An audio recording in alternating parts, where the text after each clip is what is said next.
favorite Kane moment. I'm gonna go first.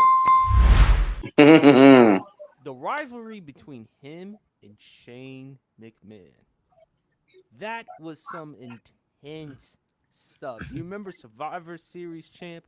The ambulance match between him and Oh, them. Do you also remember Monday Night Raw when Shane McMahon was supposed to face Eric Bischoff and then Kane, this was without the mask, he installed jumper cables. I can't tell you exactly yeah. where he put them, but Mm. he electrocuted Shane McMahon. The same, into which Jim Ross, and by the way, folks, shout outs to Jim Ross, greatest commentator in wrestling. Also, OU dude. Champ, you talk about Triple H. How much of a heel that Jim Ross despises. Let's not forget 2003 Kane. Let's not forget that. This is the. After all, Kane set Jim Ross on fire. Yeah, I remember that. And That let's not was forget. intense. Yeah, that was pretty intense. And when you look at Kane during that time, also let's not forget Kane. Remember Bad Blood, champ? The Hell in the Cell match between Triple H and Shawn Michaels. Do you remember what he did the following night on Monday Night Raw and what he did to Shawn Michaels? Yeah, yeah, ooh, yeah. It was supposed to be the end of a rivalry, and come to find out, it was the beginning of a lot of other things. Not to mention, man, don't. Hey, I love my main man Goldberg from UGA. Man, played for my Atlanta Falcons, but I will never forget this. Triple H owes that H title to Kane because he choke slammed the crap out of Bill Goldberg at Armageddon in 2003. I mean, that was, you heard it throughout the arena. And it's just like, it was, I mean, it was so, Kane was so bad during that time. To your point, remember, they had to have cops come out there with him and He unchain did. him. He Yeah, tombstone pile driver Linda McMahon. yeah. It was crazy, man. That was an intense, man. That was intense. But hey, man, I gotta. Can I go real quick? Go PSP. ahead, go ahead. I already To gave my me, opinion. honestly, man, Kane was at his most invincible. People talk about Kane being invincible, but he was the biggest monster when the whole arena would turn red when he came out, and it would stay red during the match. I remember in 1997, he was flat out flattening everybody. I remember he flattened Ahmed Johnson. He flattened the Rock and Roll Express. I mean, he was just running through guys. I mean, and in the entire, and the only two times the where the lights would come on was between him and Vader, which was another monstrous character, and him, and it didn't even come on when he faced Mankind at the Survivor Series in 1997, which is known for the Montreal Screwjob, but that match was pretty good as well, but I digress. Kane was at his most invincible in 97 when the whole arena with, I mean, that was a mystique like you never, that we will probably never see again. The whole arena would be dark red when he would wrestle his whole match. And, you know, and Paul Bearer did a hell of a job with Kane, man. And Kane he talked for Kane much like he did with the Undertaker at the beginning of his career. And when Paul Bearer said, "You are my personal instrument of destruction," Kane was just that, man. He was running through guys. I mean, it did some of them. I mean, I never forget something that Jerry the King Lawler said. He said Kane is the kind of guy that show you a hammer lock using a real hammer. Remember what he did to Vader's face with that wrench? So remember when he came through the stands and choke slammed the fan? That was intense. I mean, but you know, the whole arena being red when Kane would wrestle his entire match, that was genius. And that was the most invincible Kane that you ever want to see. For him to just come out on Monday Night Raw and take out an Ahmed Johnson, who was over as hell during that time, was something special. For him to take out entire organizations was something special. It was just, that was when he was at his most invincible. But Hey, I gotta say, favorite Kane moment, man. You gotta think about one thing and one thing only when he finally faced the Undertaker at WrestleMania 14. Because people talk about him and Undertaker, Shawn Michaels. It took 3 tombstones, and that was the first time we'd ever seen that. It took 3 tombstones in order to keep Kane down. And even did, he got up quick after the pinfall. So that was, and the way they told that story with the arena being dark, putting him against other monstrous characters, Innovator, in a Mankind, against an Ahmed Johnson, and then finally facing the Undertaker himself and getting. I know he lost that match, but the thing was, you can gain a lot by losing a match as well. You don't necessarily have to win, especially in WWE. For him to kick it, I mean, at that point, only one person in memory ever kicked out of the Undertaker's tombstone, and that was Hulk Hogan. Only one person up until that point in '98 at WrestleMania 14 ever kicked out of the tombstone. That was Hulk Hogan. And for the Undertaker to have to tombstone him 3 times in order to keep him down for a 3 count, that was amazing, man. And the agility of Kane being an invincible monster for years. He wasn't just a flash in the pan. That's what people don't realize. Big, huge, monstrous characters are usually kind of flashes in the pan. It's just like, they'll be monsters for about a year or so, and then they'll fade and they'll kind of make a mockery out of them a little bit. And if you need evidence of that, just look at the great Khali, Giant Gonzalez, even Yokozuna to a certain extent. But Kane was a monster. I mean, even when he was a good guy, even when he was a face, he was a monster. But when he was a heel, he was the epitome of what a monster can be. So I have to say, favorite Kane moment was him taking those 3 tombstones, man. Yeah, absolutely. And I love the point that you mentioned, Champ. There are a lot of great fighters who've lost matches, but their careers took it to another level. Mick Foley, remember the Undertaker match, Hell in the Cell, King of the Ring, 1998. That Yes. actually helped out Mick Foley in his career. And Paul Heyman, shout out to the great Paul Heyman. He said this about Mick. Mick always felt offended with people's expectations of him because he thought they were too low. As humble as Mick was, he knew how deep down inside how great he was. And people were wondering, how could Mick Foley handle that type of match? Because remember, Undertaker, he fought Shawn Michaels at Bad Blood in '97, and that was a hell of a match. How could Mick Foley in that situation handle a match to that degree? Go check it out. I don't need to say it. The speak says it for itself. And also, there's a comment in the comment section below. True to King TV. Shout out to True to King TV. Salute 100. Please go check him on the crossover on FYF Sports Debates with our man Casual Sports Casual. Maria Knows Best and the rest of the crew, Young Africa. Mitch, what is your favorite Kane moment? So I'm gonna go a different route. Everyone's talking about like his mysterious, like he can't be anybody up there. Do you guys remember the tag team he was with Daniel Bryan? The Team Hell No, and the Yes movement, the hugs, the backstage segment with the therapist.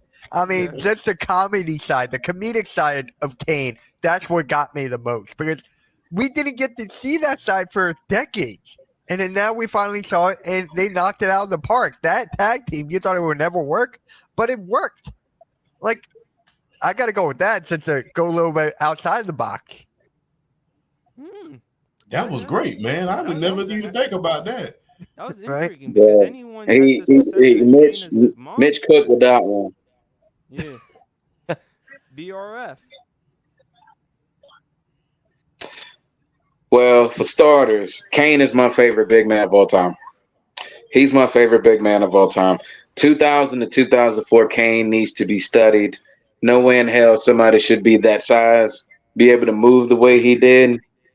And it's like, the days, it was like wrestling being built on like the larger than life figures with the built physiques and all that stuff. And then you see this big 7 foot, 320-pound dude chiseled out of freaking rock being able to jump off the top rope and move the way he does is like, 2000 to 2004 Kane, I'm sorry, needs to be studied because it's not fair for somebody to be the way he was and just being as, I don't know, he was a spectacle in his own right, just because of not just the matches he would put on, but the moments he would create, just the destruction he would cause. It was some of my favorite moments was Kane literally destroying 7-8 people at a time. I mean, the return, the one return, like when the I think he he came back when the Radicals at first turned heel and joined up with Triple H and all them, and that first return where Paul Bearer came back in the red suit and he brought him out and Kane just choke slamming everyone. I mean, just awesome. For me, it's hard to single out a Kane moment because he's got so many good ones for me. If I had to single out one Kane moment. If I had to single out one, it's another comedic one, but it's my favorite Kane return. I believe it was 2003 when the Un-Americans was a thing. It was Lance Storm, Christian, and Test. And it was like they had been teasing the Kane return for a long, long time. And I guess the night it came, and they were about to burn. Tess was about to burn the American flag in the ring. So they played the last little return promo to kind of think and to kind of tease it. And then Tess had the blowtorch. He's about to set the sucker on fire to the point where Jerry the King Lawler's like, "Oh no, I can't let this happen. I'm about to go and do something." And then the pyro hits and he comes out, blows the roof off the joint.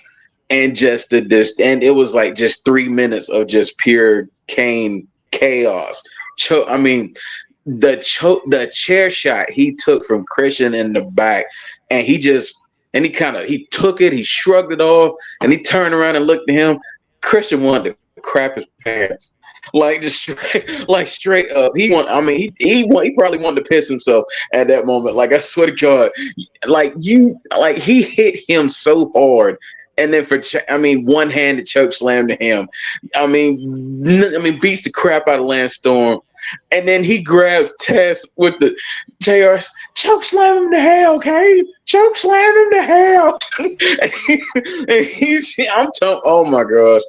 And then because then the cherry on top, because he was saving Booker T and Goldust. And that big 320-pound sumbitch had to go hit a spinneroni. I swear to God, it's one of the funniest things I've ever seen in my life. And he nailed it too, which made it so perfect. That is like easily my favorite Kane return of all time. And I'll say this: 2 of the biggest missed opportunities was Kane as far as like the World Heavyweight Championship. I feel like one of the 5 biggest missed opportunities of the last 20 plus years was not putting the World Heavyweight Championship on Kane after he lost the mask. That was a big missed opportunity that they didn't put the World Heavyweight Championship on him. I think it was a missed opportunity they didn't put it on him before he lost the mask. But if they had to put the World Heavyweight Championship on him after he lost the mask, the cinema that he would have been able to create with that championship, and you're just like, good God, who is going to beat this dude? I feel like he's one of the biggest missed opportunities. I mean, did he finally get the World Heavyweight Championship? He did, but then it was the SmackDown World title, and it was watered down, and it really didn't have.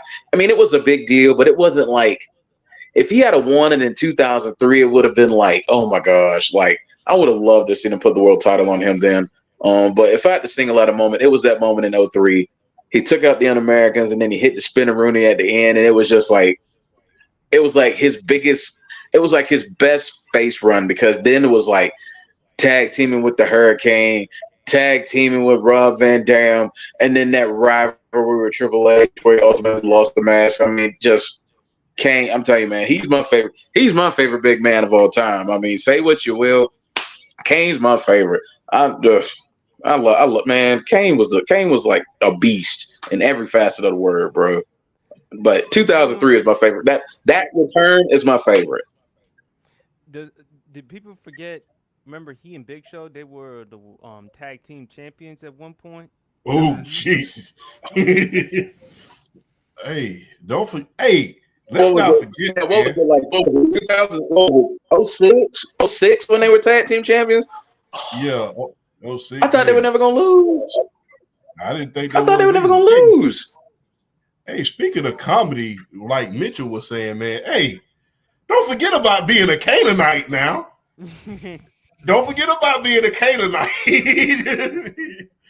You know, right? The promo with him, Rock and Hogan.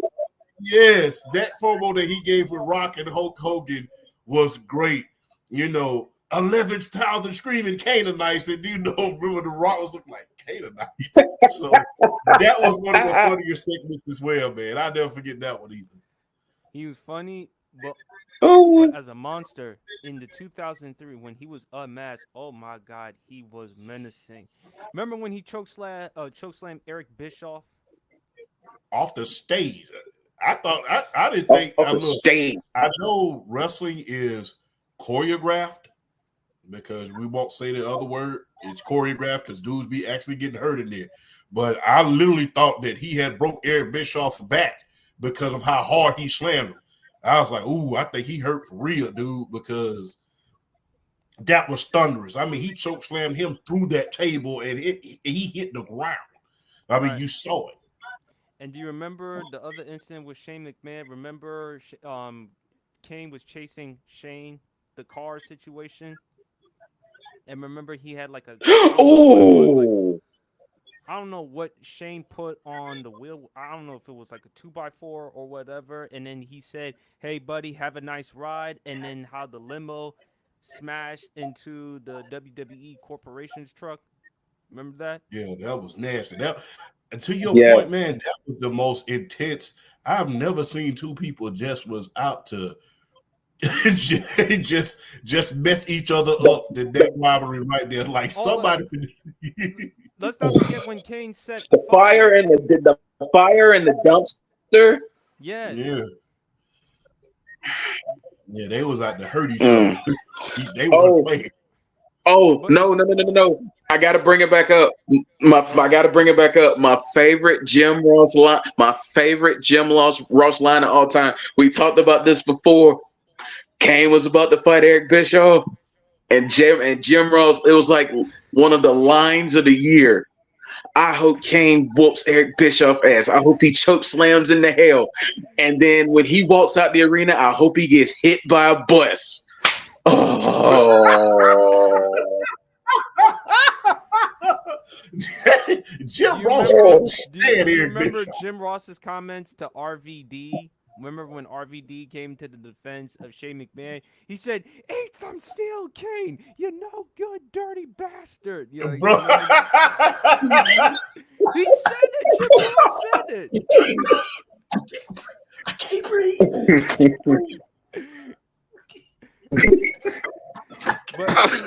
But hey, listen, Kane heel in 2003. That was huge, man.